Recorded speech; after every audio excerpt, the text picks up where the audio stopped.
Have you ever felt restless? When life seems unfair? When others seem to move forward, while you remain waiting? Have you watched as those who chase after power prosper in their ways, while your quiet faith feels unseen? It is in these moments that the heart begins to whisper its worries. And yet, it is also in these moments that God invites us to rest.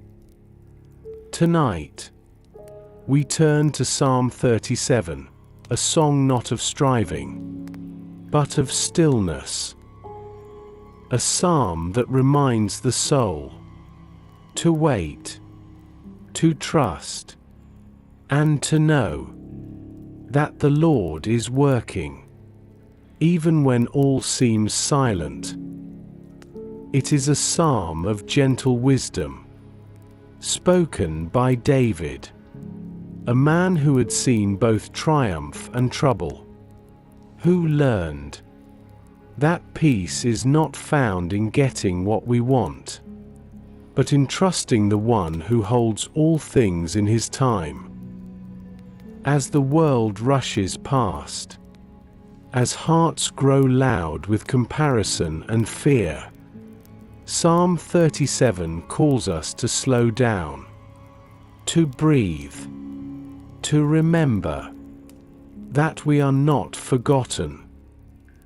It says, "Fret not yourself because of revilers, neither be envious of those who work unrighteousness, for they shall soon fade like the grass, and wither like the green herb." Oi! These words are not harsh. They are healing. They remind us that all striving fades, but peace, true peace, is grown in the soil of patience. So tonight, as you listen, let the rush of the day fade away. Let every comparison, every question of "why not me?" drift out with the breath you exhale. For the Lord is here, and He is not late. He moves quietly, faithfully, beyond what the eyes can see. If these stories bring you peace, take a moment to like this video, subscribe for more nightly reflections, and share where you're listening from tonight. Your presence helps keep this space warm and growing, a small light in a noisy world. Now, take a slow breath. Let your shoulders soften, and let your spirit rest in stillness. The Lord is near, and in His timing, you will see what waiting was always meant to reveal. Now, let's begin. There are nights when the heart cannot quiet itself, when thoughts move like restless waves, rising and breaking without peace. You see others succeed. You see their plans flourish. And somewhere deep inside, a question begins to whisper. Why not me? Oi! It is a familiar ache. A quiet ache that grows when life feels unfair. When those who cheat seem rewarded, and those who wait on God feel forgotten in the shadows. David knew that feeling. He had seen enemies prosper, while his own heart trembled in caves. He had known what it was to walk faithfully, and still suffer loss. But from that place of pain, he learned something sacred. He learned that fretting does not heal the soul. He learned that comparing does not bring peace. And he learned that patience is not weakness, it is worship. Do not fret because of revilers. The psalm begins again. Do not be envious of those who do wrong. It's as if God whispers, "Be still, my child. You do not need to understand everything now. You only need to trust that I am still working." Oi. Close your eyes for a moment and imagine your worries as small stones resting in your hands. Feel their weight, how they press into your palms. Now slowly open your hands and let them fall. Let them drop into the river of time, where God carries them away. For every injustice, every delay, every wound unseen, he sees and he knows. The psalmist writes, "They shall soon fade like the grass, and wither like the green herb." Oi! It is not a threat. It is a comfort. A reminder that what seems powerful today will pass like morning mist. You do not need to chase, or compete, or prove your worth. You are already seen by God. Your story is still unfolding, and no one can take the place prepared for you. So breathe and let go. Your worth is not measured by how quickly things come to you, but by the peace that stays with you when nothing seems to move. The heart in turmoil is not healed by noise. It is healed by trust, by stillness, by remembering that waiting is not wasting. God's timing is not delay. It is design. And even when you cannot see the pattern, he is weaving your life into something eternal.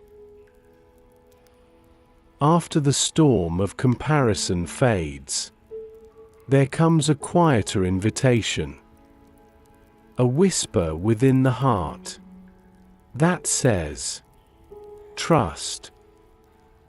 Not the kind of trust that demands answers, but the kind that breathes and lets go.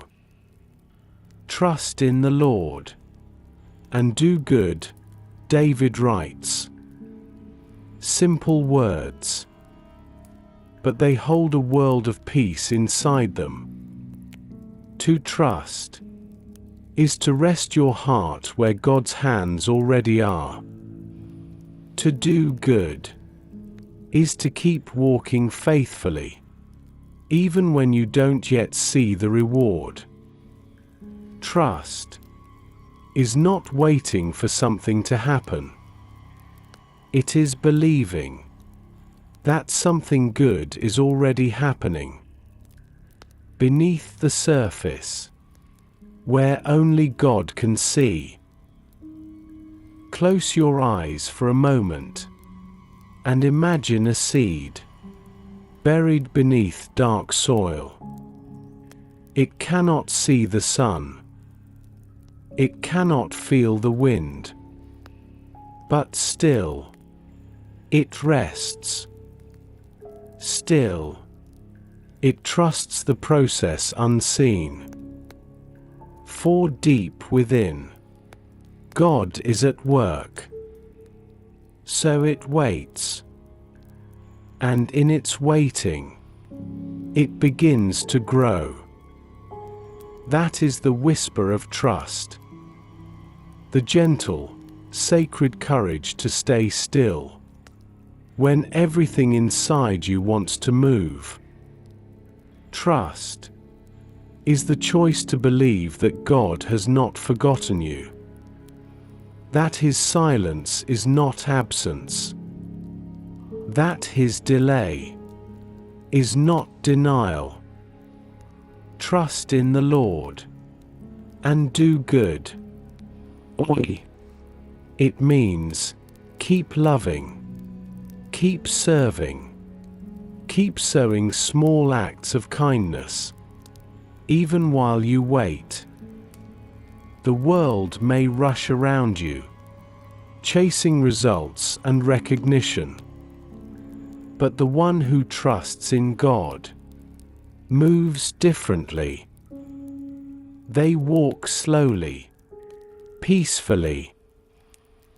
They know that what is meant for them cannot pass them by.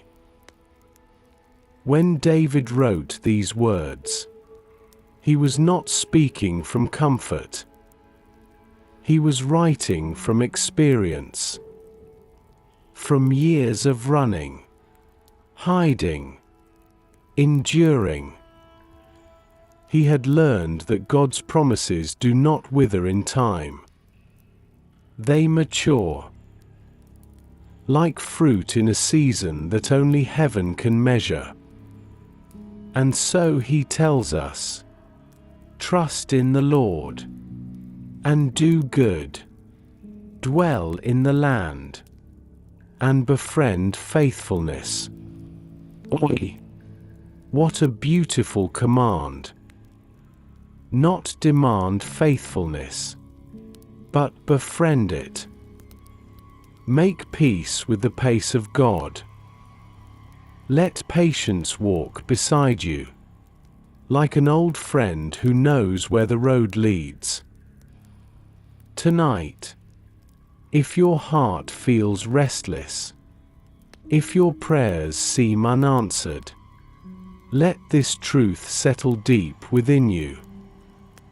You are not waiting for God to move.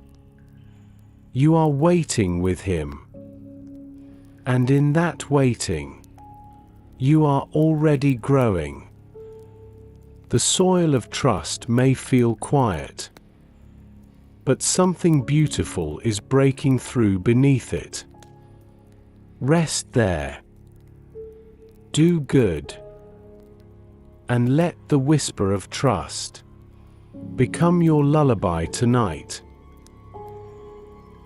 There is a moment in every believer's life when trust deepens and turns into delight, when faith is no longer only obedience, but peace, when surrender ceases to feel like loss and becomes love. David writes, "Delight yourself also in the Lord, and He shall give you the desires of your heart." Oi! What gentle power lies in those words. Delight, not demand. Rest, not reach. To delight in the Lord is to find joy not in what He gives, but in who He is. It is to sit quietly in His presence and realize you already have what you've been chasing: His nearness. Close your eyes and imagine standing beside a calm river at dawn. The sky glows pale gold, and the water mirrors heaven's stillness. You hear no noise, only the gentle murmur of current against stone. Now imagine setting down every heavy thing you carry, every expectation, every fear, every unfinished prayer. Feel your shoulders loosen, your breath slow, and your soul exhale. That is what delight feels like. Not excitement or frenzy, but quiet satisfaction in being with God. The psalm does not say, "Delight yourself in success," or in answered prayers. It says, "Delight yourself in the Lord." Oi. Because when the heart finds its joy in Him, every other longing begins to find its proper place. The desires of your heart begin to change shape. They become gentler, truer, simpler. You begin to crave what aligns with peace, not with pride. You long for what blesses others, not only yourself. You stop demanding when, and start trusting who. And the miracle is this: when you delight in God, your desires no longer compete with His will. They become part of it, and He delights in giving them. Think of a child sitting beside a parent. The world around them may be uncertain, but the child rests, content to be close. That is delight. Not the thrill of getting, but the peace of belonging. When the soul delights in the Lord, waiting becomes lighter. Fear loses its grip. Joy no longer depends on circumstance. It flows quietly from within. David knew this well. He had seen battlefields and betrayal. He had known victory and loss. But through it all, he discovered that the one constant joy was not the throne, not the crown, not even the songs of triumph. It was the Lord Himself, the one who stayed through every storm. So he wrote these words as an invitation to all weary souls. Delight yourself in the Lord, and He shall give you the desires of your heart. Oi. It is not a promise of every wish fulfilled. It is a promise that your heart will be transformed until its desires and His will are one and the same. Let that truth wash gently through you tonight. You do not need to struggle for joy. You only need to rest in the presence of the One who has never left your side. Take a slow breath. Feel it rise and fall. Inhale peace. Exhale striving. Let your spirit lean into that stillness. For when you find joy in God, you will never fear delay. When you rest in His timing, you will never doubt your place. And when you delight in His heart, you will find your own made whole again. He is not withholding peace from you. He is inviting you into it. He is not testing your patience. He is teaching your soul how to breathe. So rest tonight in that invitation. Delight yourself in the Lord. Not tomorrow. Not when things change. But now. Here. In this quiet space, with your breath slowing and your heart unclenching, this is worship. This is peace. This is the delight of surrender. There is a kind of strength that does not shout and does not rush, a strength that is born not from control, but from surrender. This is the strength that Psalm 37 speaks of, when it says, "Commit your way to the Lord, trust also in Him, and He shall bring it to pass." It is a quiet strength, the kind that moves through storms without trembling, the kind that says, "I may not know how this ends, but I know who holds the ending." To commit your way to the Lord means more than saying a prayer. It means to hand over the road itself. It is to take every step, each decision, each fear, each dream, and place it in His hands. It is to stop grasping the steering wheel of life and whisper instead, "Lead me, even if I cannot see the path." Close your eyes for a moment and imagine walking down a narrow path at dusk. The air is cool, and the horizon glows softly with the last light of day. The way ahead turns and bends, and you cannot see far. You pause. You could try to hurry, to find your own shortcut, to force the road open. But instead, you breathe and whisper quietly, "Lord, I trust you with this way." And as you walk on, the light before you seems to move with you.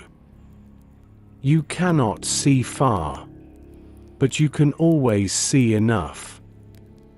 Enough for the next step. Enough for the next breath. That is commitment. It is not a single moment of faith, but a continual choosing. A rhythm of surrender that turns fear into freedom. Commit your way to the Lord, David writes. He does not say, "Understand your way," nor "control your way." He says, "Commit it. Lay it down, and trust the one who knows the terrain better than you ever could." There is peace in that kind of faith. The kind that stops fighting for certainty and begins to rest in companionship. The Lord does not only guide you, He walks beside you. He is not a distant observer of your journey. He is the road's keeper, the map's maker, the one who walks within your every step. David adds, "And He shall bring it to pass." Not you, not your effort, not your planning. He shall. For the God who calls you to walk also carries what you cannot. He is not asking you to force results.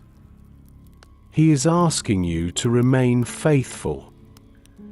The fruit of commitment is calm. The reward of surrender is steady joy.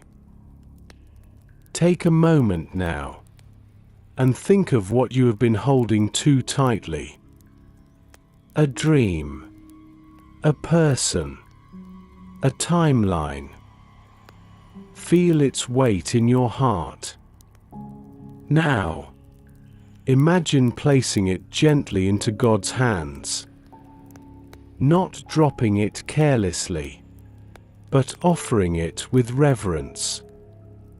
Here, Lord, this is yours. Oi.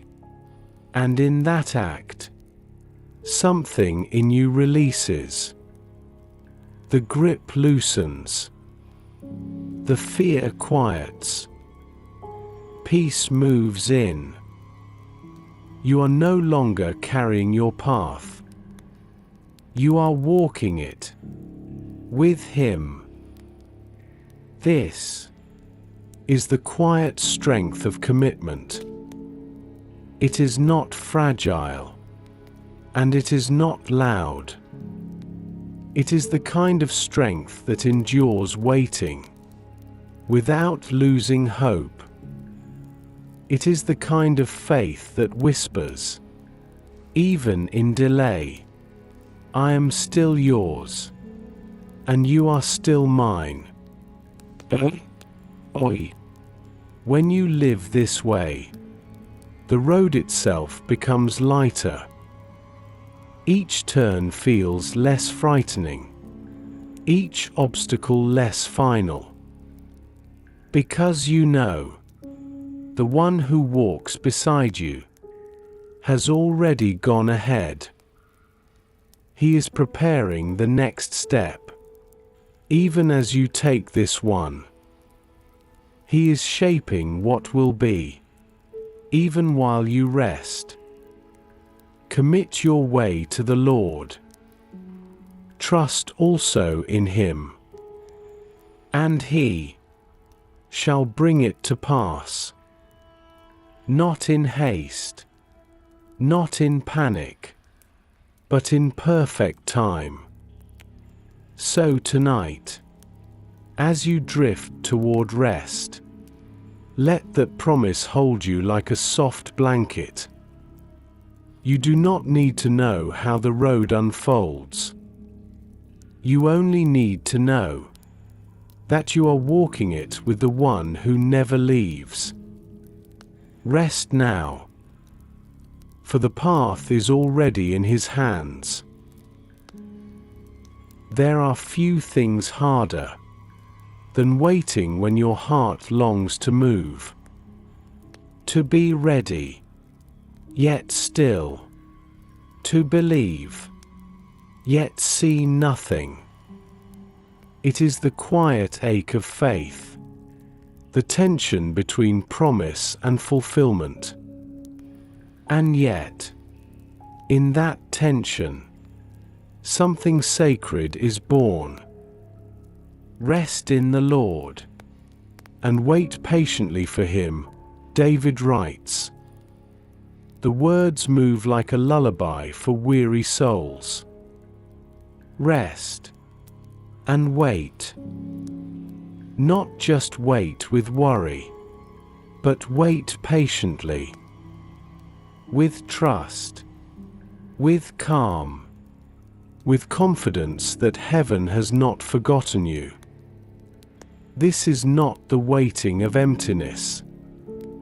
It is the waiting of a seed, still beneath the soil, growing in silence. Close your eyes and imagine the world before sunrise. The fields lie quiet under silver mist. The air holds its breath. Even the birds seem to wait. Nothing stirs. And yet, everything is preparing. In that stillness, the first light begins to form. Not suddenly, but gently. The darkness softens. The horizon blushes faintly with gold. And before you know it, morning arrives. That is how God works. Quietly, slowly, faithfully. When David says, "Rest in the Lord," he means, stop wrestling with what only God can lift. Cease striving, and let peace be your posture. Waiting is not weakness. It is wisdom. Because the one who waits in God does not stand still in despair. They grow inwardly. Their roots deepen. Their vision clears. Their heart becomes tuned to divine rhythm. Patience is not simply the act of enduring time. It is the art of trusting eternity. It is saying, "I do not need to rush, for what is meant for me cannot be lost." To rest in the Lord is not to sleep through life. It is to breathe through faith. It is to find calm in knowing that the one who holds galaxies is holding your story too. He does not forget. He does not delay out of carelessness. He delays only to perfect. He pauses only to prepare. And when the time comes, he moves swiftly. The sunrise you waited for breaks over your horizon in colors more beautiful than you imagined. But in the meantime, he asks only one thing of you: rest. Rest from panic. Rest from self-blame. Rest from comparing your pace to another's. Rest in the quiet knowing that his plan does not need your pressure. Every delay you endure is shaping your patience. Every prayer that feels unanswered is deepening your faith. Every pause is a sacred place where trust is born. Patience is not passive. It is powerful. It is the discipline of peace. When you choose patience, you choose trust. When you choose trust, you choose freedom. And when you rest in the Lord, you rise stronger than before. David had lived this truth. He had waited years for promises to unfold. He had known the pain of long nights and the beauty of dawn. And he wrote, not as one who read about patience, but as one who lived it. So when he says, "Rest in the Lord," and wait patiently for him, he is inviting us into the same quiet power. The kind that knows that heaven moves on its own clock. The kind that no longer fears delay, because delay cannot erase destiny. Take a slow breath now, and feel your heart ease into its rhythm. You do not need to rush God. You do not need to see everything to believe. You only need to rest. The dawn will come. The light will find you. The promise will unfold in time.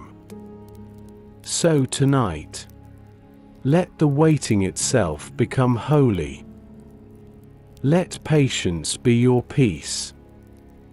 And rest in the Lord who never hurries and never fails.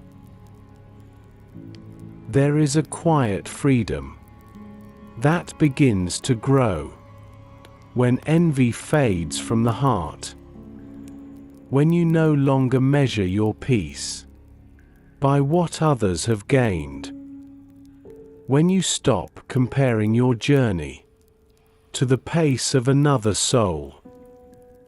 Fret not yourself because of him who prospers in his way, David writes, because of the man who brings wicked devices to pass.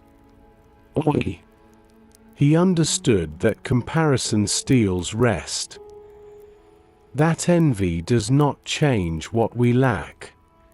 It only robs us of joy in what we already have. The psalm reminds us that those who rise through deceit fade like morning mist. Their success may shine for a moment, but it cannot endure the light of eternity. The heart that trusts in God has no need to chase what fades. It waits for what lasts. Close your eyes and imagine a field of grass beneath morning sun. Each blade glistens with dew, sparkling like jewels in the first light. But as the day grows warmer, the dew disappears, not because it was worthless, but because it was temporary. So too are the triumphs of the proud. They may seem radiant for a time, but they wither like the grass. They cannot remain, because they were never rooted in truth. Yet the soul that waits on God is like a tree planted by the river. It may not grow quickly, but its roots go deep. It stands through seasons, through drought and storm. And when others fade, it remains. Envy fades when you realize that your story is not competing with another's. God's timing is not a race. His blessings are not scarce. He does not run out of good things to give. He is writing a different rhythm for each soul. And no two songs are meant to sound the same. When you compare your pace to another's, you interrupt the melody of your own grace. You miss the beauty of the measure God composed only for you. Cease from anger. The psalm continues. Forsake wrath. Fret not yourself in any way to do evil. It is an invitation to peace, to lay down the weight of comparison and the burden of control. The heart cannot bloom in bitterness, but it can rest and grow in trust. Think of the moments when jealousy whispered to your spirit, when you saw someone else's blessing and wondered why it wasn't yours. You did not sin by feeling it. You simply forgot for a moment that your story is sacred too. Now picture that jealousy as a small shadow cast by the light of another, and realize that when you step closer to the light yourself, the shadow disappears. You do not need to dim another's glow to see your own path shine. You only need to lift your eyes from others and fix them gently on Him. For He alone gives the increase. He alone decides the season. And when your time comes, it will not look like anyone else's, because it will be perfectly yours. David says, "The meek shall inherit the earth, and shall delight themselves in the abundance of peace." Oi! The meek, those who rest quietly in God's will, those who do not force what is not yet ready. They are not weak. They are wise. They have learned the strength of surrender and the secret of patience. While the world chases wind, they plant roots. While others grasp at thrones, they build altars. And in time, peace becomes their inheritance. Take a long, slow breath, and let every lingering comparison melt away. Your path is not behind schedule. Your pace is not too slow. Your story is unfolding exactly as it should. The proud may rise quickly, but the faithful stand forever. The grass withers, the dew dries, the sun moves high across the sky, but the tree by the river remains green. So rest, be still, and let envy fade into gratitude. For you are not forgotten. You are simply growing at the pace of grace. There is a gentleness that does not belong to this world. It does not fight to be seen or rush to be heard. It moves quietly, but carries the strength of eternity within it. This is the path of the meek. The meek shall inherit the earth, David writes, and shall delight themselves in the abundance of peace. Oi! Not the loud, not the proud, not the ones who demand their way, but the meek, those who walk softly, who trust deeply, who live by love instead of power. Meekness is not weakness. It is strength, guided by surrender.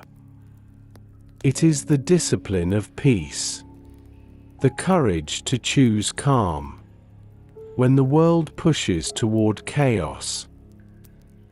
Close your eyes and imagine a hillside beneath morning light. The grass moves gently in the wind, bending but never breaking.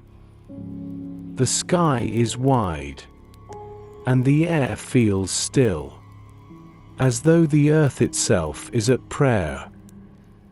This is what meekness feels like. The strength of being steady, even in the wind. The grace of bending without falling. The meek are not those who hide from life. They are those who move through it, without letting it harden their hearts. They carry peace like a lamp within them. They do not need to prove their worth, for they know to whom they belong. In a world that glorifies noise and victory, meekness is rebellion. It refuses to play the game of pride. It chooses quiet endurance over public triumph. And God, who sees in secret, calls such souls his own. To be meek is to walk in rhythm with heaven. To let the pace of eternity shape your days. It is to trust that you do not have to grab the earth to inherit it. You only need to walk humbly upon it. David had known both the sword and the harp. He had known battlefields and quiet fields. He learned that victory does not always come through conquest. Sometimes it comes through compassion. Sometimes it comes through patience. The meek shall inherit the earth, he wrote again. They do not seize it. They are given it. Because they know how to carry it, without crushing it. Think for a moment of those who have walked through your life and carried peace wherever they went. They do not boast. They do not rush.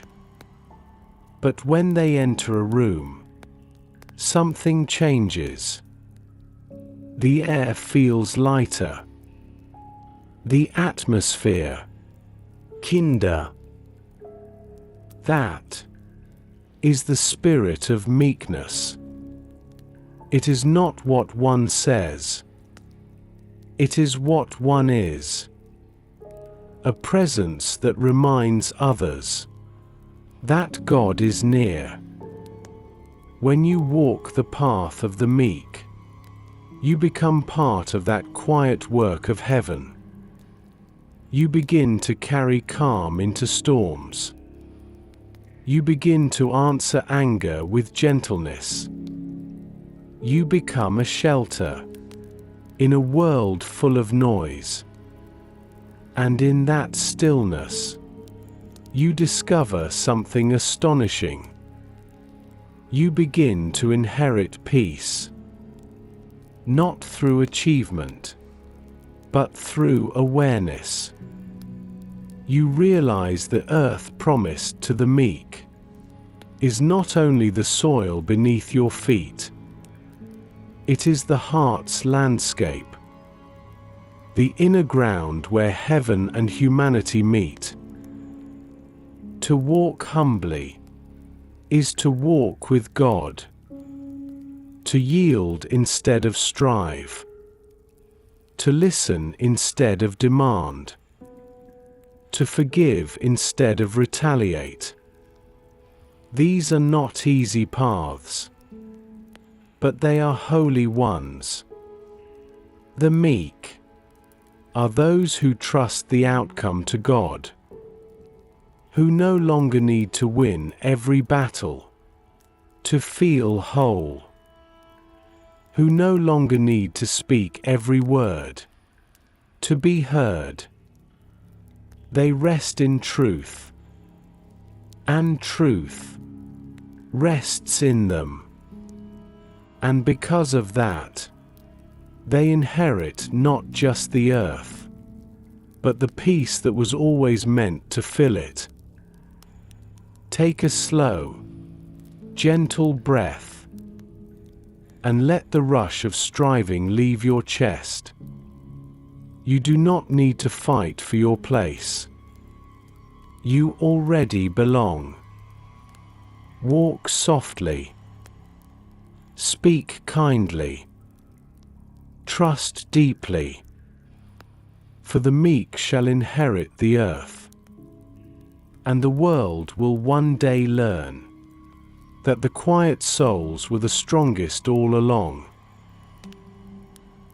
The psalm draws a quiet line between two ways of living, one built on striving and control, the other rooted in trust.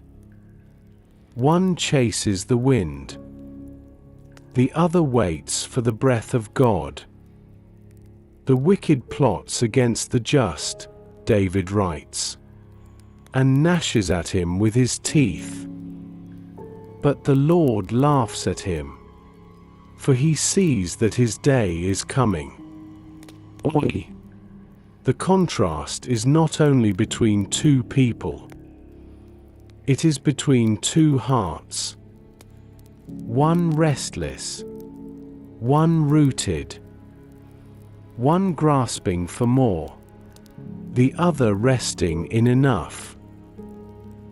Close your eyes for a moment and picture two trees. One grows wild, its branches tangled in every direction, reaching for sunlight with frantic speed. Its leaves shimmer for a season, but when the storm comes, its roots give way. The other tree stands nearby, quiet, deep-rooted. It bends with the wind, but does not break. Its roots reach into unseen waters, and when the dry season comes, it still bears fruit. That is the difference between striving and surrender, between living for the moment and living from eternity. The restless heart believes it must make everything happen. It carries the burden of results, and in time, it grows tired. The trusting heart moves differently. It acts when called, waits when told, and finds joy in the pauses between both. When David wrote these words, he was not condemning others. He was describing the human condition. The war within every soul, the desire to control, and the call to let go. We have all stood on both sides of that contrast. We have all known envy and impatience. We have all tried to force outcomes and watched them crumble in our hands. But then, we have also known those quiet moments when peace comes softly, when the heart loosens its grip, and the soul whispers, "Thy will be done." Oi! That is where transformation begins. David's words continue. The wicked draw their sword and bend their bow to cast down the poor and needy, and to slay those of upright heart. But their sword shall enter their own heart, and their bows shall be broken. Oi! It is not vengeance. It is balance. The psalm teaches that pride eventually collapses under its own weight. That deceit destroys itself. That what is built on fear cannot last. And so, David turns our gaze away from the noise of wrongdoers and toward the stillness of righteousness. He reminds us that God's justice is not rushed, but it is sure. That evil burns quickly, but light endures. That the ways of the proud fade, while the peace of the patient remains. Close your eyes again, and think of your own heart. Where is it restless? Where is it rooted? Are there places where striving still steals your peace? Dreams you've clung to so tightly that you've forgotten how to breathe? Lay them down now, not to lose them, but to free them. For what belongs to God cannot be taken by time. Rest, in knowing that you do not need to push against his pace. When you release, you make room for renewal. The contrast of the heart is not about judgment. It is about choice. The choice to trust instead of fret, to bless instead of compare, to wait instead of worry. And in that choice, peace begins to grow again. It takes root quietly, deep within the soul. So tonight, as you breathe slowly, and the noise of the day fades away, choose the path of trust. Let others chase what will not last. You remain still, for the Lord upholds those who wait. He tends their hearts like a garden, and in time, He will cause them to bloom. There is a rhythm to the life of those who trust in God, a gentle pattern of falling and rising, of learning and being lifted. The steps of a good man are ordered by the Lord, David writes, and he delights in his way. Though he fall, he shall not be utterly cast down, for the Lord upholds him with his hand. Oi! There is so much comfort in those words. We are not promised perfection. We are promised presence. We are not guaranteed that we will never stumble. We are promised that we will never fall alone. The hand of God does not prevent the stumble. It catches the soul before despair. It steadies the trembling heart and says gently, "Rise again. I am still with you." Oi, oi. Close your eyes for a moment and imagine yourself walking along a mountain path. The air is cool, the ground uneven. Sometimes you move with ease. Sometimes you slip. Sometimes you must stop and find your balance again. And each time you stumble, a hand reaches out, firm but gentle. You grasp it instinctively. It is the hand of one who knows the road better than you. He does not scold your clumsiness. He steadies your spirit, and with a quiet smile says, "Keep walking." Oi! That is grace. The daily mercy that meets us when our steps falter.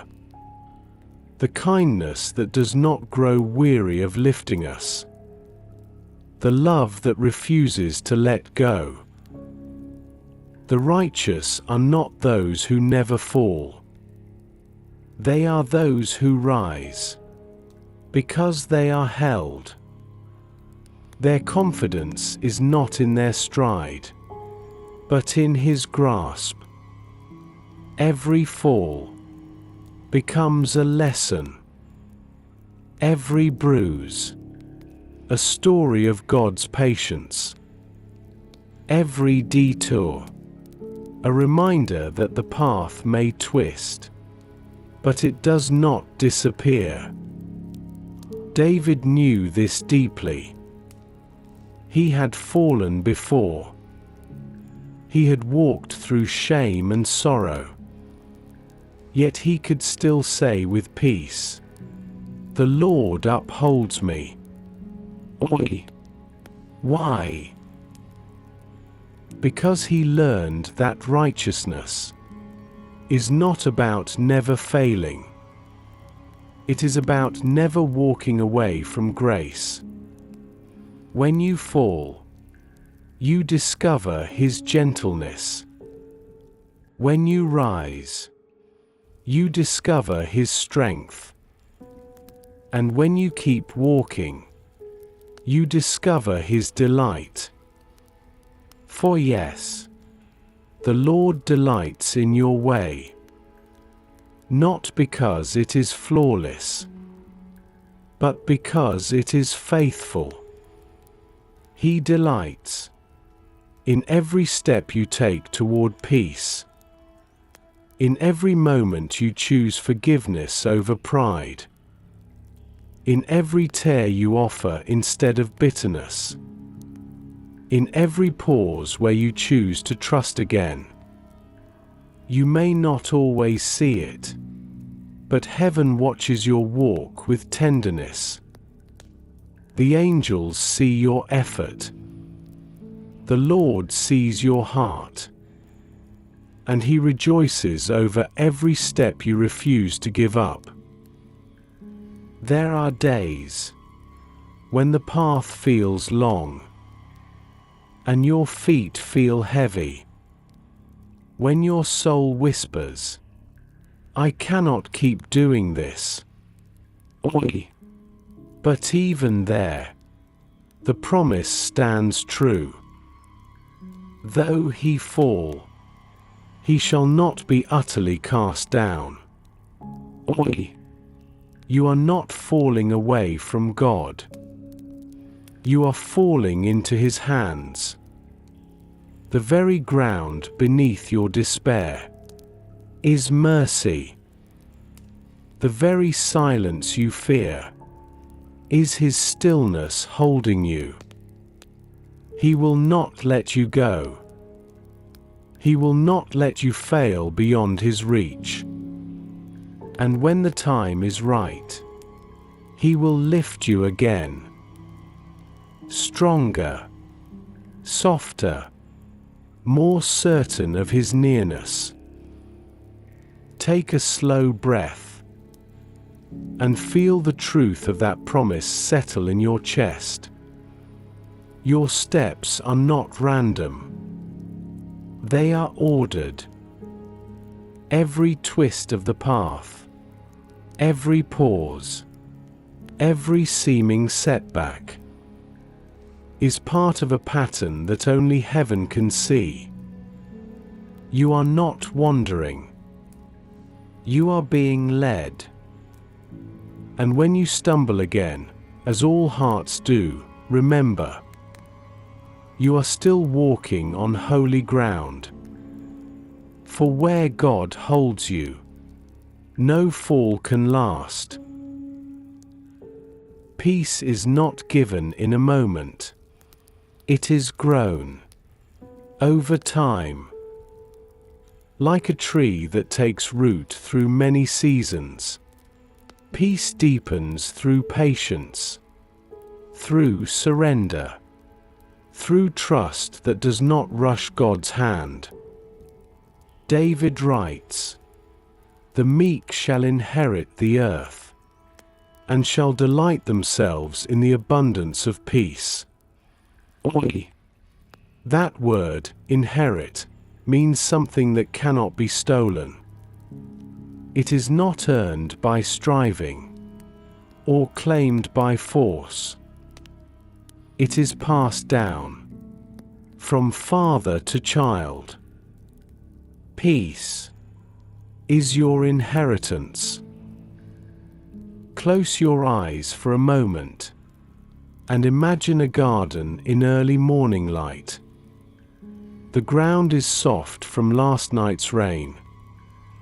The air is cool, still fragrant with dew.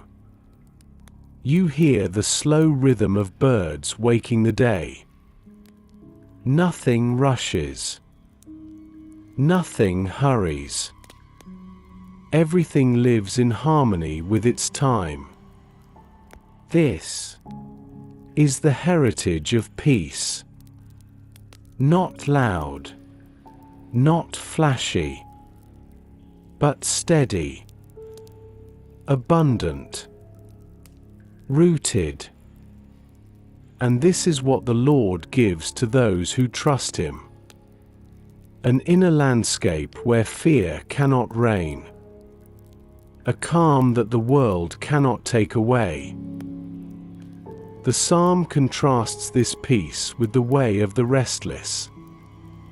The wicked watches the righteous and seeks to slay him, but the Lord will not leave him in his hand, nor condemn him when he is judged. Evil may seem loud, but it is fragile. The plans of the proud break under the weight of time. Their power fades. Their noise grows quiet. But peace, the kind that comes from God, does not fade. It deepens. It becomes the gentle rhythm of a life anchored in faith. When your trust is in God, you stop fighting for what is already yours. You begin to live from rest, not toward it. You begin to walk in calm confidence that whatever you truly need will arrive at the right time. This peace does not mean life will be without storms. It means you will stand through them. It means your roots will drink from deeper waters. It means your faith will not depend on the weather. David had known this inheritance. He had seen kingdoms rise and fall. He had faced betrayal and loss. But through it all, he kept discovering that peace was not a place he reached. It was a person who remained. He found that even when his crown slipped, his soul stayed steady, because his peace was not built on circumstance. It was built on presence.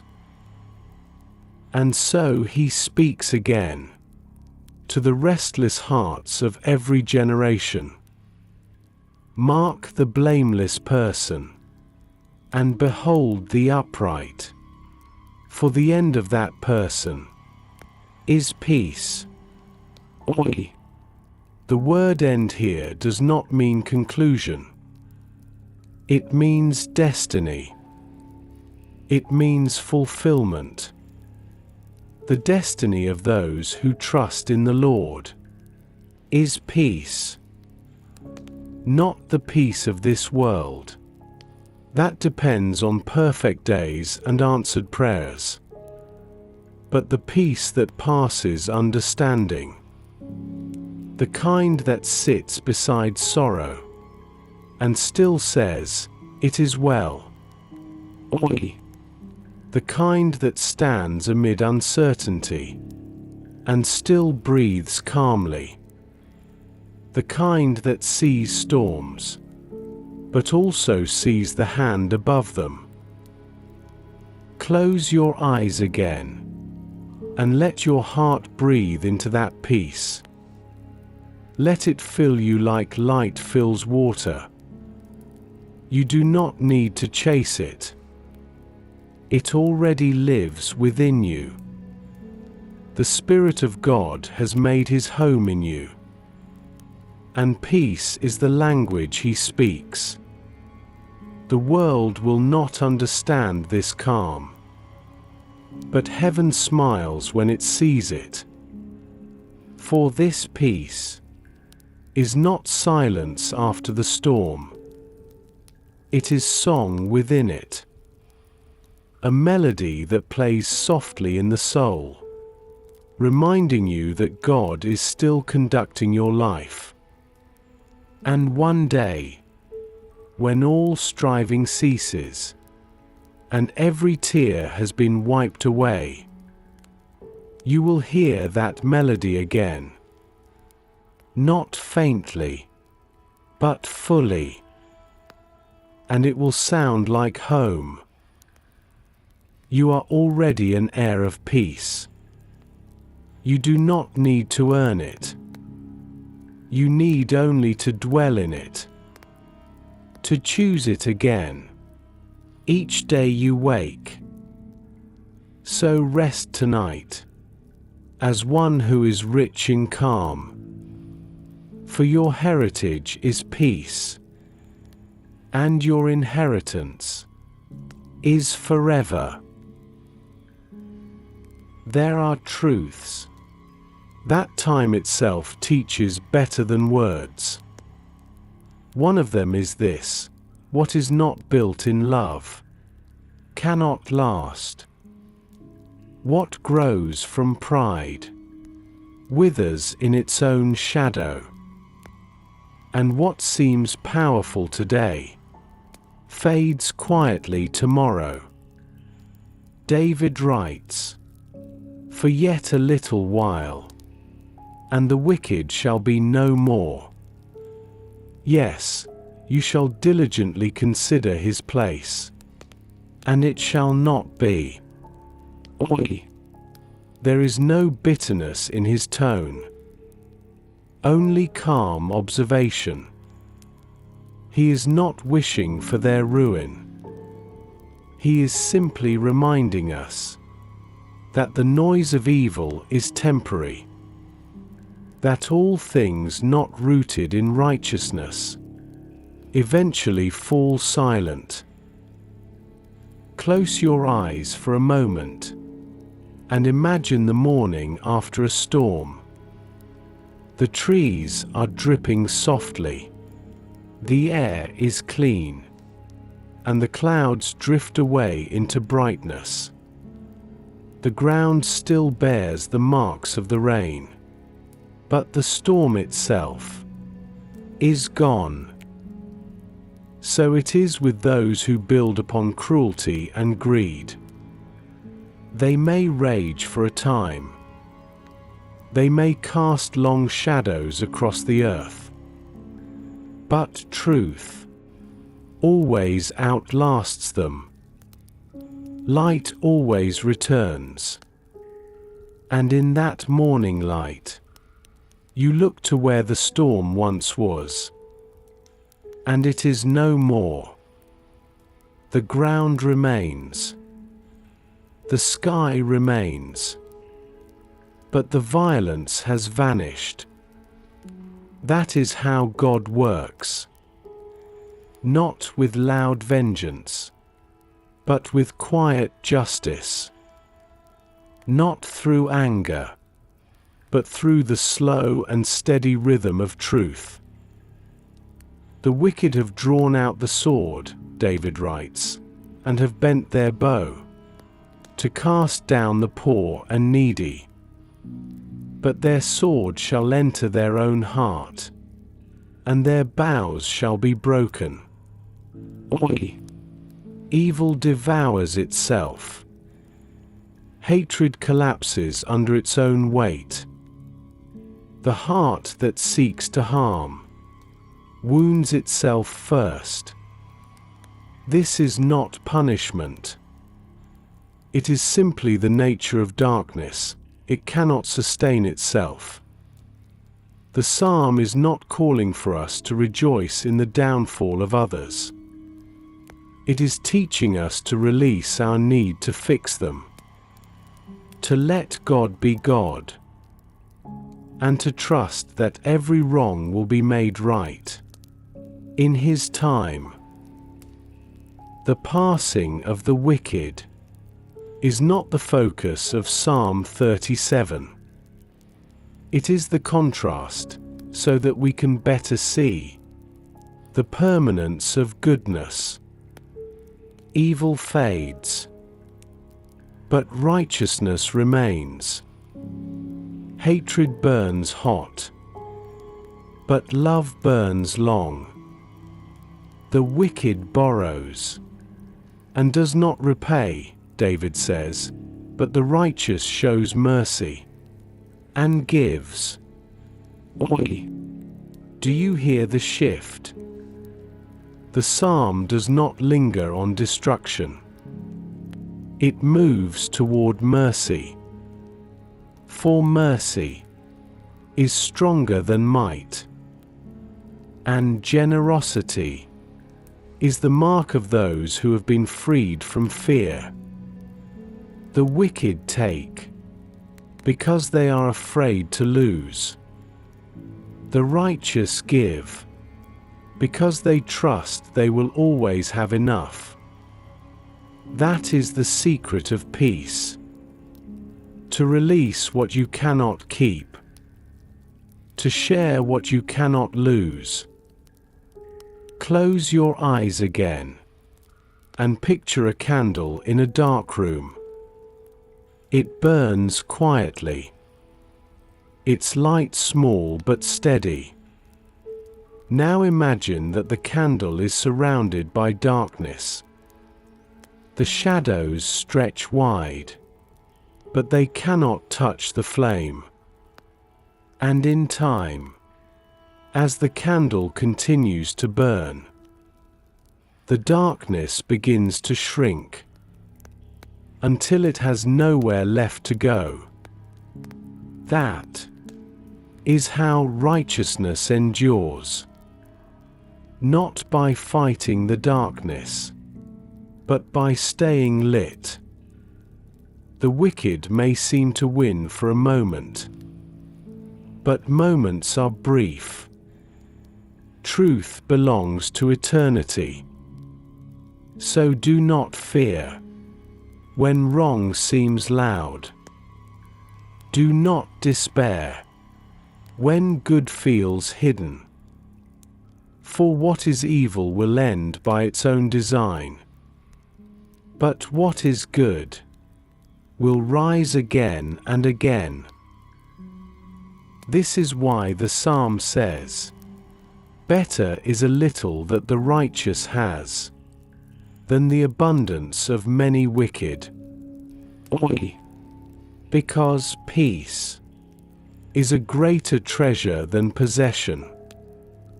Integrity is a greater inheritance than wealth. And quiet faithfulness is more powerful than noise. The passing of the wicked is not the story's end. It is the clearing of the sky, so that the sun can rise. And rise it will. Always. So rest tonight, without worry or anger. God is not late. He is simply patient. And in that patience, He is perfecting both justice and peace. There are moments in life when you do not see the protection that surrounds you. When danger passes quietly, and you only later realize that mercy was standing between you and harm. This is the unseen shield of God. The Lord upholds the righteous, David writes. He is their strength in time of trouble. The Lord helps them and delivers them. He delivers them from the wicked and saves them because they trust in Him. What a promise that is! To be held, not because of perfection, but because of trust. To be shielded, not because we have earned it, but because we are loved. Close your eyes for a moment and imagine yourself standing in a vast open field. The sky above is wide and endless. You feel the wind move around you, gentle, unseen, constant. It brushes your face, touches your hands, moves your hair, but you cannot see where it comes from. And yet, you know it is there. So it is with the hand of God. Invisible, but undeniable. You may not always feel the touch of His defense, but you are never without it. The unseen shield of the Lord is not always dramatic. It is quiet protection, woven into the hours you forget to notice, the delays that kept you safe, the closed doors that spared your peace, the sudden calm that steadied your heart just before you broke. It is mercy, working behind the curtain of the visible. David knew this well. He had faced armies, betrayal, loneliness, and despair. And still, he could say with certainty, "The Lord is my shield." Oi! For each time an arrow flew unseen, God's hand caught it before it found its mark. Each time the ground threatened to give way, God's strength became His footing. The psalm says, "He shall not be utterly cast down." Oi! It is not that we will never stumble. It is that we will never be forsaken when we do. The Lord does not only rescue His people from trouble, He sustains them through it. He does not remove the fire. He walks within it.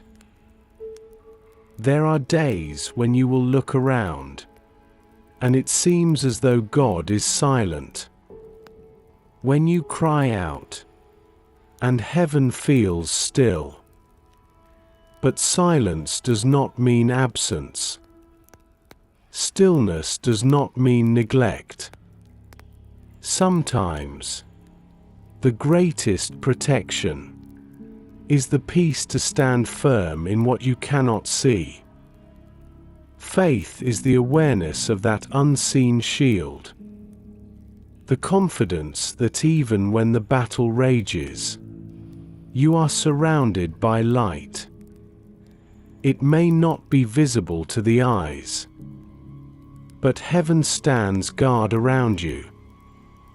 Angels keep their posts unseen. Grace moves like air around your every step. And even when the enemy whispers fear, the Lord whispers back, "Be still, for I am with you." Oi! Close your eyes again, and feel it, that quiet nearness. The sense that you are held. That nothing enters your life without first passing through His love. That even what feels like loss is wrapped in purpose. That even pain is permitted only when it can refine. The unseen shield is not merely protection from harm. It is protection for growth. It guards your soul, so that even when your body is tired, your spirit remains unbroken. And that is a greater miracle than safety. David said, "I have been young, and now am old, yet I have not seen the righteous forsaken." Oi! He spoke not as a poet only, but as a witness. He had walked through dark valleys, and found light waiting for him there.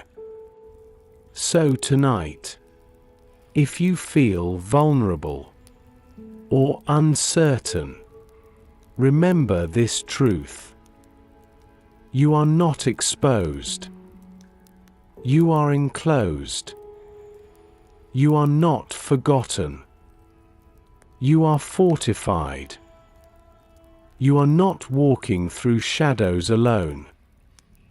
You are surrounded by unseen mercy. Even now, in this very moment, the shield of God is around you, not made of iron or stone, but of steadfast love, a wall of grace that never breaks. Rest now in that assurance. No weapon formed against you will prosper. No storm will erase His care. No darkness will swallow His light. You are guarded, guided, and upheld. The unseen shield holds you tonight and always. There is a quiet joy that comes when the heart learns to give, not from abundance alone, but from trust. Not because everything is secure, but because we know who our provider is. David writes, "The righteous show mercy and give. They are ever merciful, and their children are blessed." Oi. The psalm is drawing a picture, not of wealth or possessions, but of freedom. Because generosity is the mark of a heart no longer ruled by fear. It is proof that you believe God will replenish whatever you release. Close your eyes and picture a stream flowing through a quiet valley. Its waters move without hesitation. It does not hoard the rain. It does not worry about running dry. It simply flows, giving life to every root it touches. The secret of the stream is its source. It knows the mountain above still feeds it, and so it gives freely. That is the way of the generous heart. It does not give from pressure. It gives from peace. It does not calculate. It simply trusts that more will come. Generosity is not about numbers. It is about nature. The nature of those who walk with God becomes like His own. Open-handed, kind, merciful. David had known seasons of abundance and seasons of lack. He had sat on a throne, and he had hidden in caves. But through it all, he learned that those who live open-handed never truly run out, because the one who provides is never empty. He writes, "The steps of a good person are ordered by the Lord, and their inheritance shall be forever. They shall not be ashamed in the evil time, and in the days of famine they shall be satisfied." Oi! What a promise that is! Even in famine, there is sufficiency. Even in scarcity, there is peace. The generous heart does not fear tomorrow, because tomorrow belongs to God. When you give, you create space for blessing to flow. When you cling, you block the current. To hold tightly is to live in anxiety. To release is to live in freedom. Think for a moment about how often God has replenished you. The times you feared lack, and provision still came. The moments you had little, but it was enough. The unexpected kindnesses that found you when you least expected. Each of those moments was God's quiet reminder. See, you can trust me. Oi.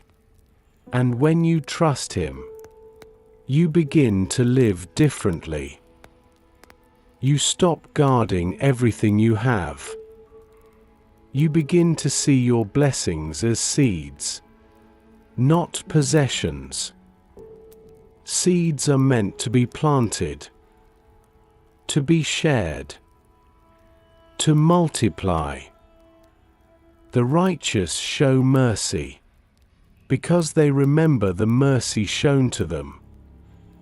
They give because they have learned that love is never diminished when it is shared.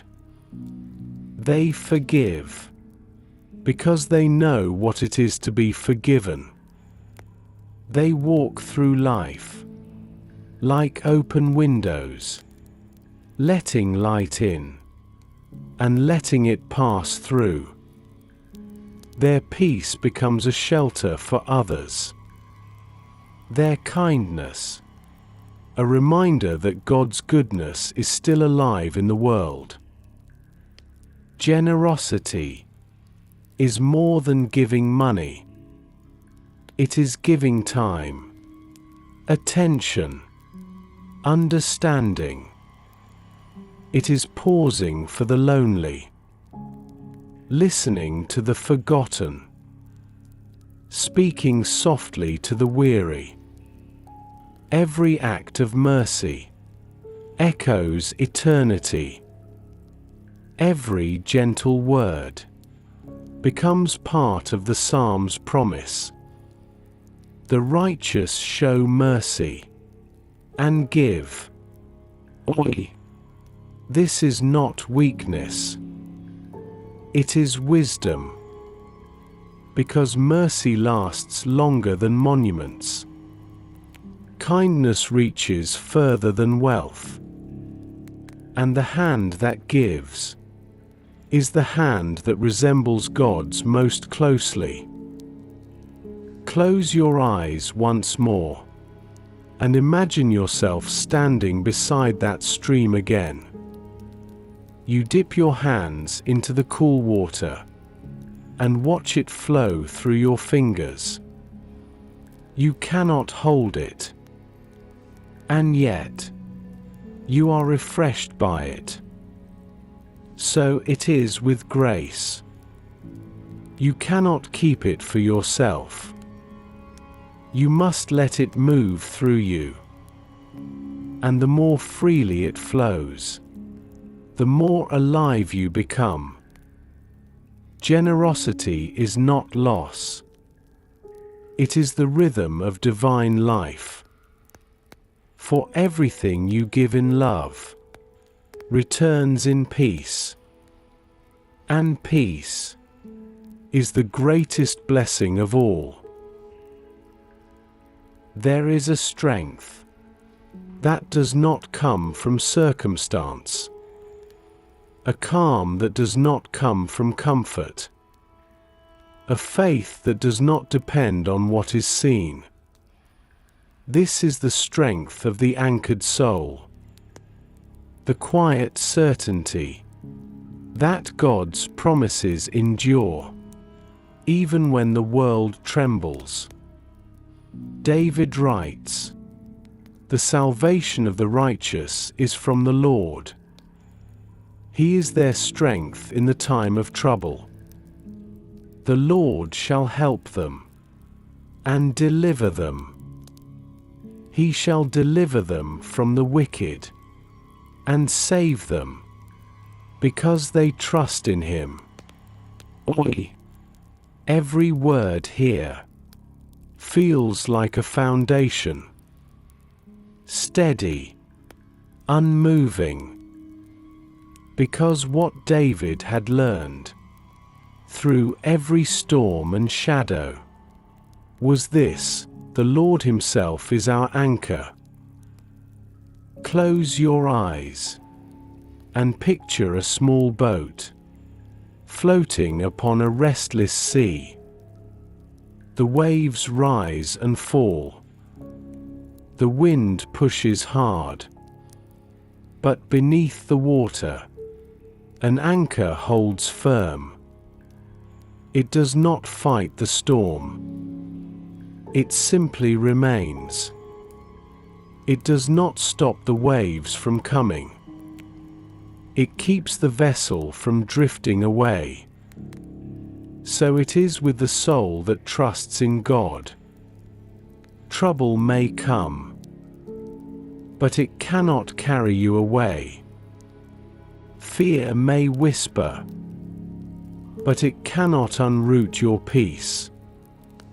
Because your life is anchored not in circumstance, but in Christ.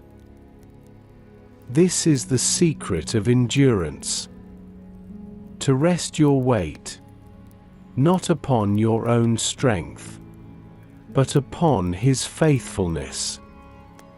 To say, even in trembling, my footing is sure, for the Lord upholds me. Oi! David's psalm was not written from ease. It was written from experience. He had seen the wicked rise and fall.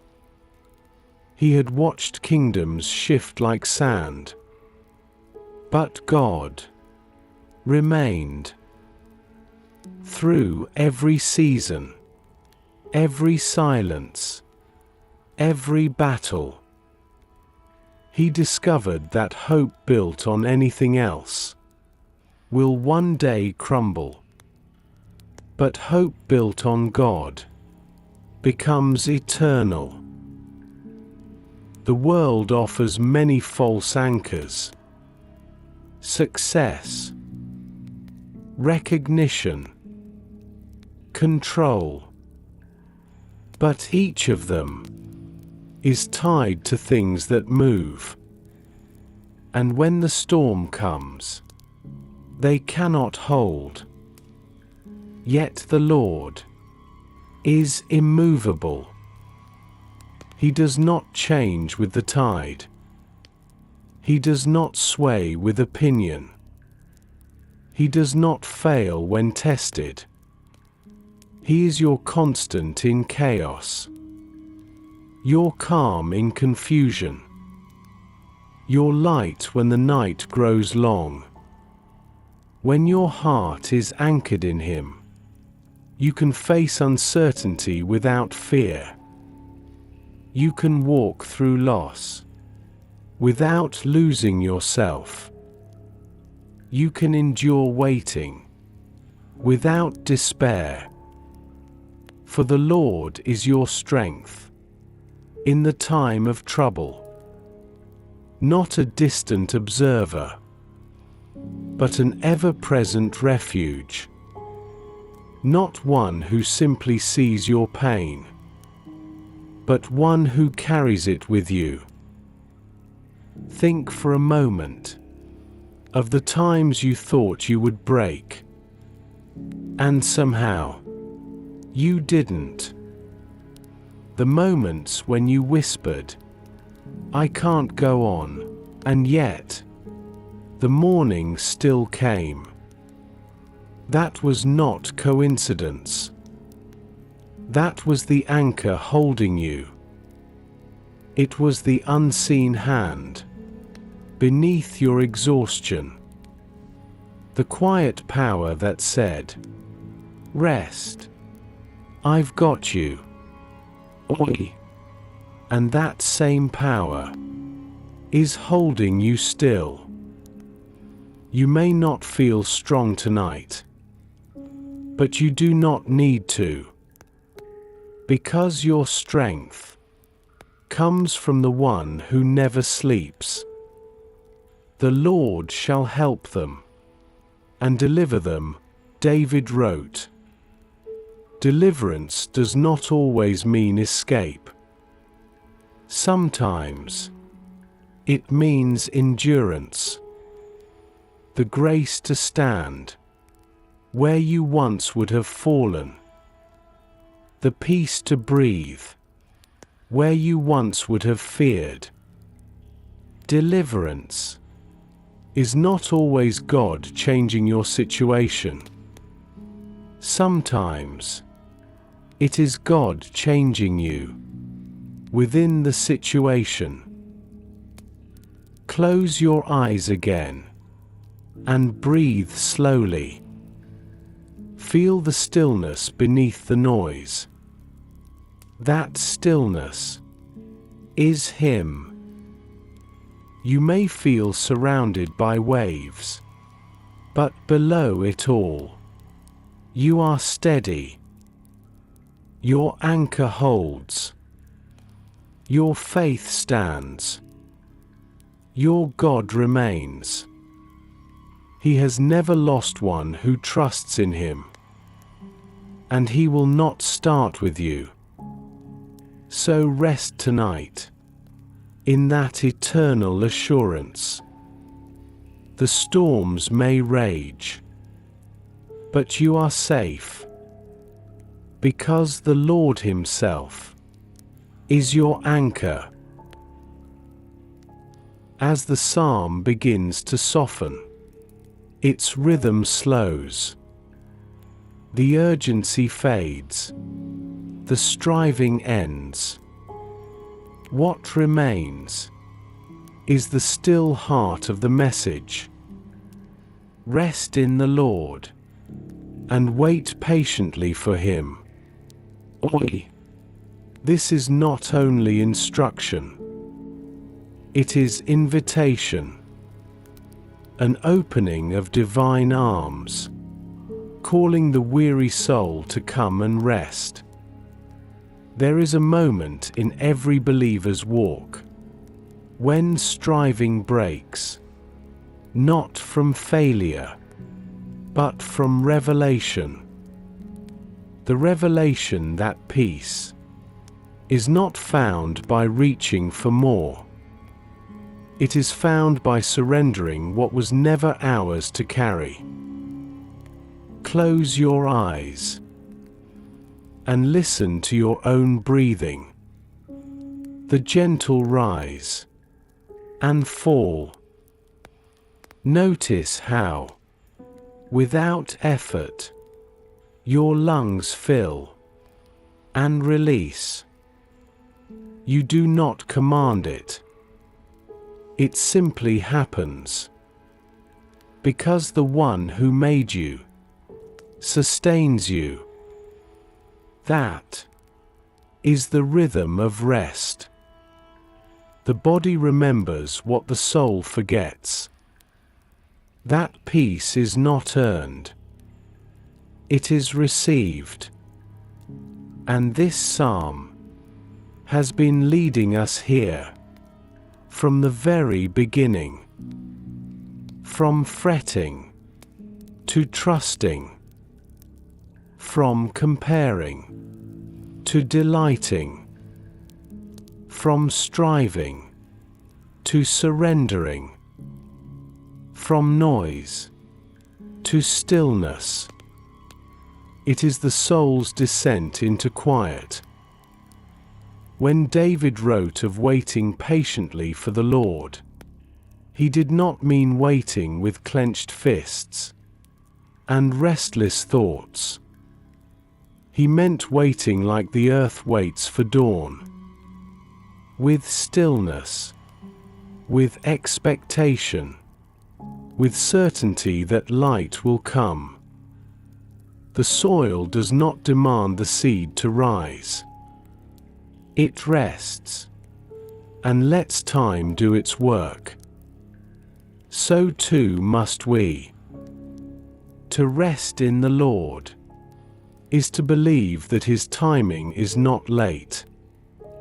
It is to stop measuring your life against others and to begin measuring it against peace. There is no peace in hurry, no joy in panic, no wisdom in fear, but in patience there is everything. The slow quieting of the soul is the work of trust. It begins when you stop arguing with what is and begin to whisper instead, "Thy will be done." Oi. It is not resignation. It is release. It is the gentle turning of the heart from self to surrender, from burden to belief. And in that turning, you will find something sacred. Stillness, so deep, it feels like grace itself breathing through you. That is where God meets you. Not in your rushing, but in your resting. Not in your loudest prayers, but in your quietest surrender. Close your eyes again and picture the end of a long day. The sun has set. The air is cool. The light softens over the hills. Even the birds have stopped singing. The world exhales. That is how your soul feels when it finally rests in Him, when it no longer fears delay, when it no longer wrestles with how or when it simply says, "I am safe because I am His." Oi. The quieting of the soul is not the end of faith. It is its fulfillment. Faith that trusts without needing proof. Faith that rests while it waits. Faith that understands that the same hand that wrote your story is still turning the pages. And in that stillness, you begin to see everything differently. The noise of others' success no longer disturbs you. The delay of your own dreams no longer shakes you. The fear of the unknown no longer binds you, because you have found something deeper, something unmovable. You have found rest, not in circumstances, but in the certainty of His love. So breathe now. Let your heart slow. Let your shoulders soften. Let your thoughts drift like clouds. You do not need to fix anything tonight. You only need to be still. The Lord is already at work. The answers are already unfolding. And the peace you seek is already within you. Rest, not as one who waits for permission, but as one who has finally come home. This is the quieting of the soul. This is the heart of Psalm 37. There is a tenderness in the way God guides His people, a rhythm that does not rush, and yet never errs. Each step, each pause, each delay is woven with purpose unseen. The Lord directs the steps of the righteous. He delights in every detail of their lives. Every detail. Not only the victories, but the quiet disappointments. Not only the laughter, but the tears. For all of it belongs to Him.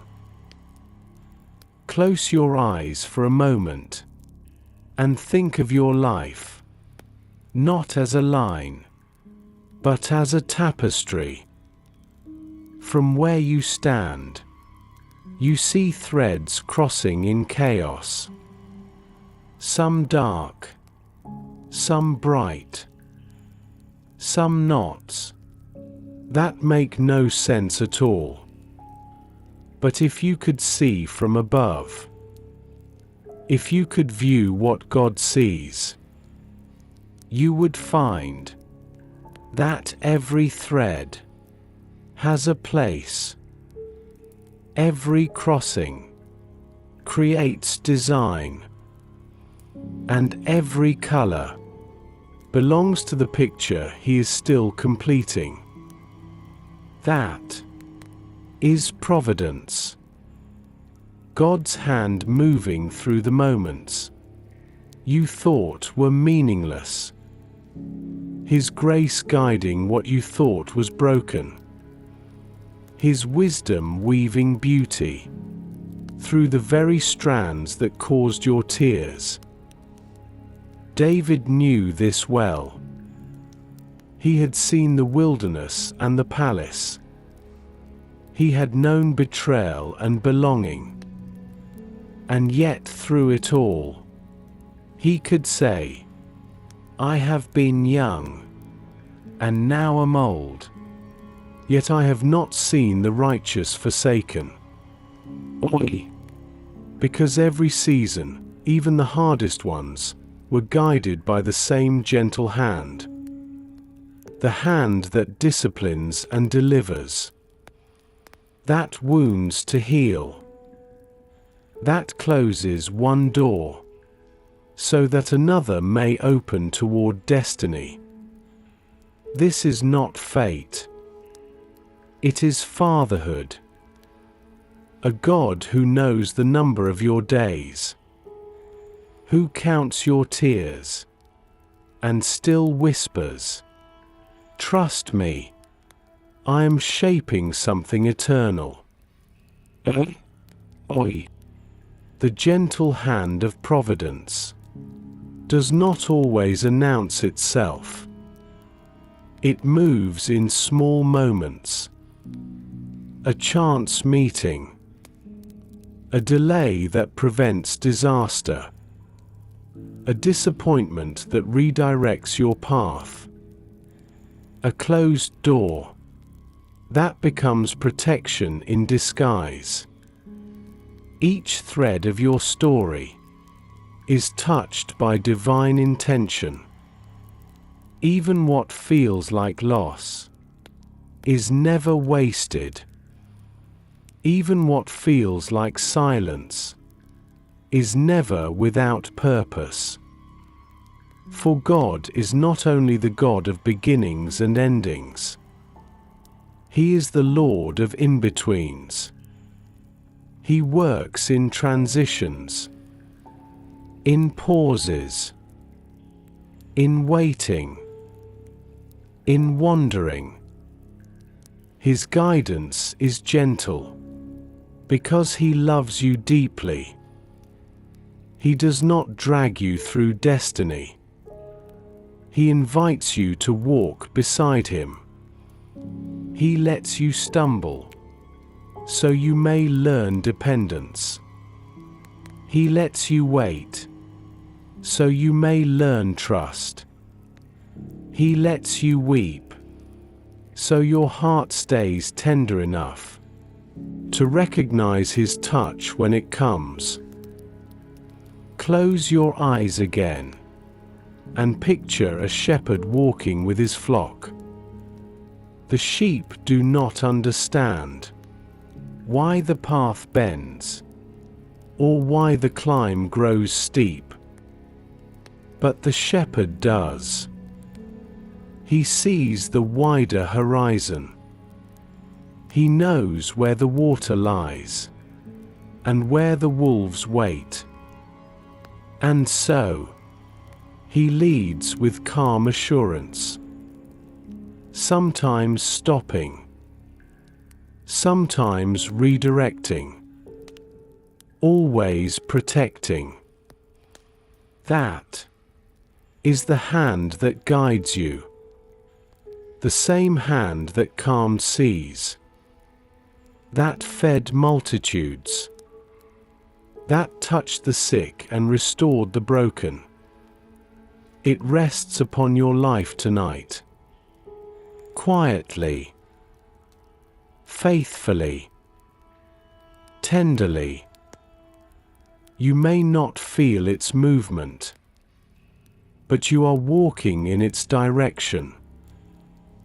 When you look back years from now, you will see patterns that make sense. You will see doors that opened only after others closed. You will see prayers answered in ways you could not have imagined. And you will realize that nothing was wasted. Not one delay. Not one detour. Not one dark night. Because the gentle hand of providence was always at work, holding you steady, weaving your story, and leading you home. So tonight, release your questions into that truth.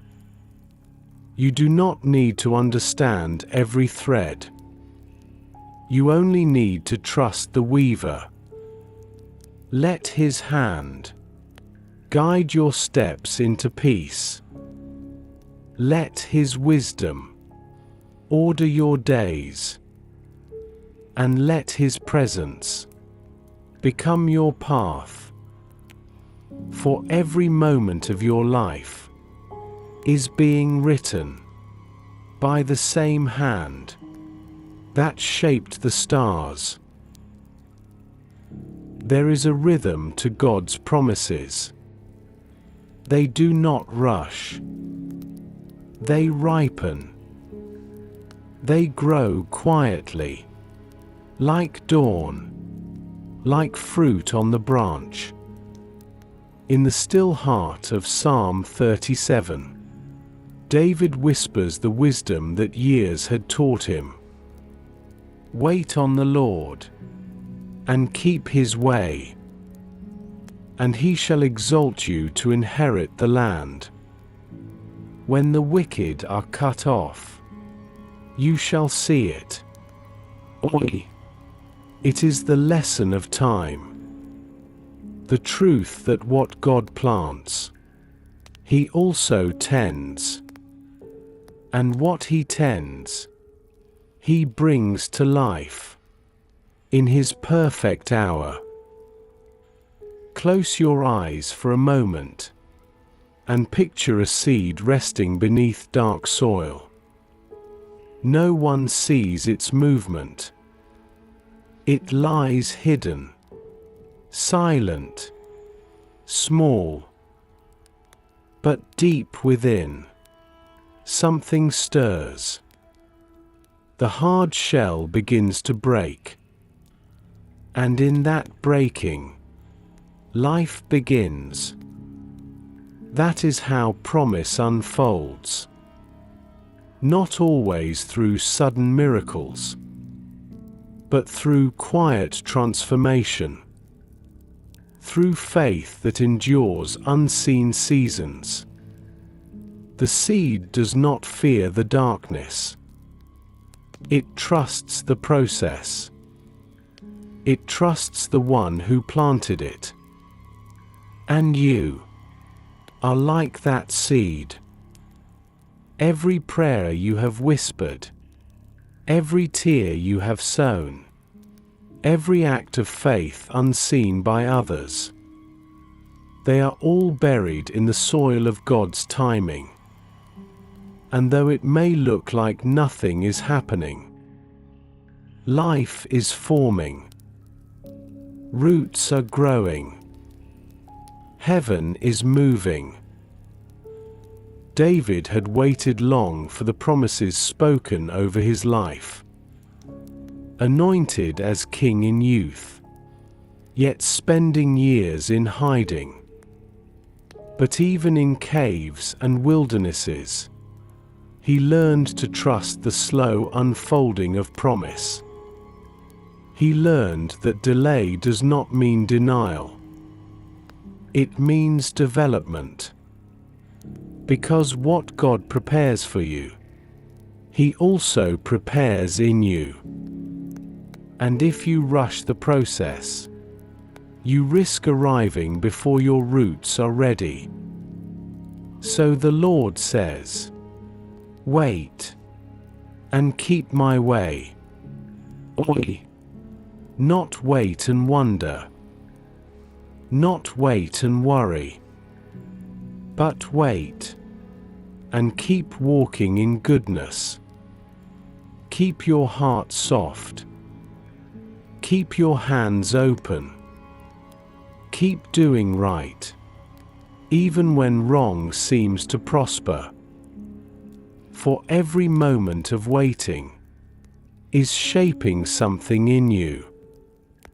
Patience, humility, depth. The kind of strength that can carry blessing without pride. Close your eyes again and imagine yourself walking along a forest path. The air is rich with scent of earth and pine. The sunlight filters through branches above. You cannot see far ahead, but each step takes you deeper into peace. That is what divine waiting feels like. You do not know the whole path, but you know the presence beside you. And that is enough. The psalm says, "You shall inherit the land." Oi. That means the promise will come. Not only the provision, but the peace that comes with it. Not only the destination, but the divine fulfillment that makes it holy. What God has promised you cannot be taken. It may take time, but it cannot be lost. For heaven keeps what is yours safe, until you are ready to hold it. The slow unfolding of promise teaches you to rest. It teaches you to love the giver more than the gift. To walk in peace, even before the prayer is answered. Because the journey is as sacred as the destination. When you finally see what you've been waiting for, you will understand why it took so long. You will see the threads, woven through years of confusion, forming the beauty you could not imagine. And you will say, with a quiet smile, it was worth the wait. Oi. So tonight, if you find yourself waiting still, waiting for healing, for direction, for peace, do not despair. You are not forgotten. You are simply ripening. God is not finished with your story. He is only taking His time. to make it beautiful. The soil is not silence. It is sacred space. And what he plants will bloom in its season. Be still. Trust the slow work of God. For promise is like sunrise. It does not rush to appear. It comes gently, steadily, until at last the whole sky is filled with light. As the psalm draws near its end, its words move slower, like a river nearing the sea.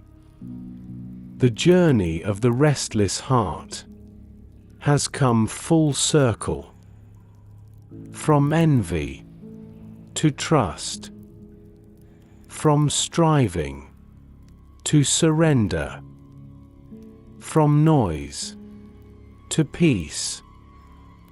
What remains now is calm, the deep, steady calm of a soul that has learned to rest in God. David writes, "Mark the blameless person, and observe the upright. For the end of that person is peace." Oi, peace. Not comfort, not success.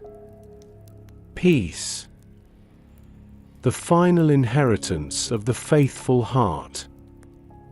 The quiet assurance that everything is exactly where it should be.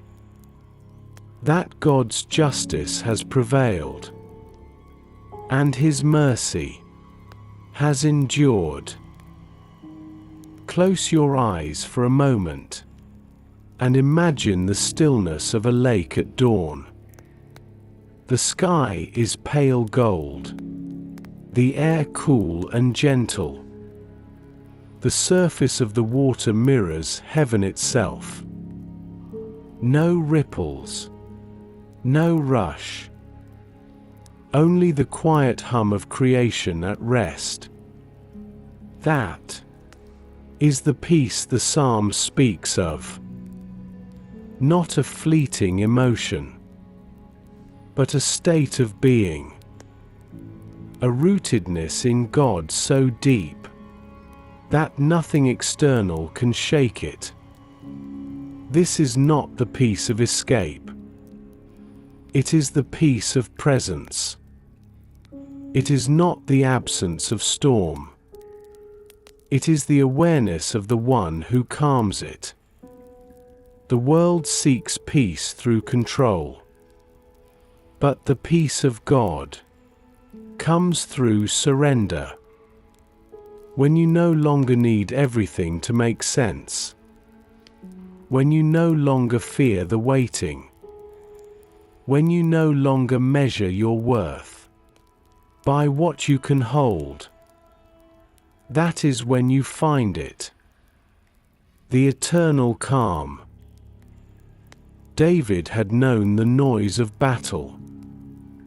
He had known the cries of betrayal, the ache of loss, the weariness of delay. And yet, his final words are not about triumph or revenge. They are about peace. Because when all else fades, peace remains. It is the fragrance that lingers after the storm has passed. It is the steady heartbeat of a life that has learned to rest in divine timing. Wait on the Lord, David says again, and keep His way. Oi. Even now, after every lesson learned, he repeats the call to patience. Because peace is not a single revelation. It is a practice. a daily choosing, a lifelong surrender. The righteous, he writes, are preserved forever, but the end of the wicked shall be cut off. The contrast returns, but now it feels softer, less like warning, and more like wisdom. He is not condemning the lost. He is reminding the weary that only what is eternal endures, and peace is eternal. Close your eyes again and imagine the passing of time itself, the empires that rise and fall, the generations that come and go, the names that once filled the earth with noise, now forgotten. And through it all, the same steady light of God's faithfulness, shining, unchanged. That is the peace of Psalm 37. The peace of knowing that your life rests in the hands of the timeless one. That even when the world changes, he does not. Even when days end, his love does not. Even when your breath slows tonight, his spirit still watches over you. This peace cannot be bought, cannot be stolen. It can only be received through trust, through stillness, through the quiet prayer of a resting soul. So breathe softly now. You are safe. You are known. You are loved. The same hand that began your journey has never let go. Every moment has led to this stillness. The eternal calm is not something you reach. It is something you remember. It has been within you all along. The quiet whisper of the Spirit that says, "Be still, and know that I am God." Oi! Let that truth cradle you tonight. You do not need to strive. You do not need to fear. All is well, and all will be well. For the end of the righteous is peace. And now, the psalm exhales. Its journey from turmoil to trust, from tension to tranquility, finds its home in perfect stillness. The heart that once fretted is now calm. The soul that once reached is now resting. The believer has found peace in the presence of the Eternal One. David's final whisper is not a command. It is an assurance, a lullaby for the weary. The Lord shall help them and deliver them. He shall deliver them from the wicked and save them, because they trust in him. Oi! Every fear that once pressed heavy has been lifted.